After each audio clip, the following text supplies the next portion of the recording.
Kalbiyle oyna. Ha, başla. Her vaxtınız xeyir olsun, əziz qonaqlar, axşamınız xeyir olsun. Xoş gəldiniz, Salih qardaşım, zəhmət olmasa.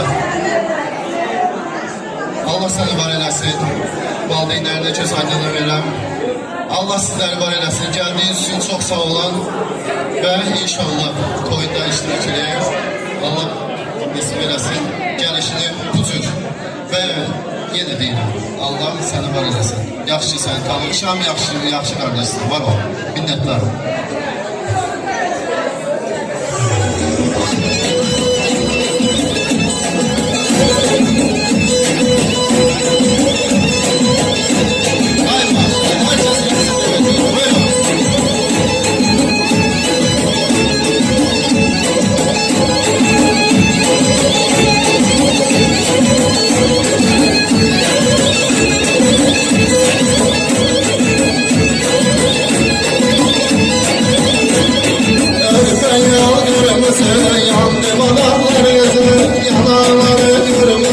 Sevdim adamlarınızı, örmeyi kırmızı, yandım adamlarınızı, yanarları kırmızı, sevdim adamlarınızı, öldüm adamlarınızı, sevdim adamlarınızı, yandım adamlarınızı, sevdim adamlarınızı.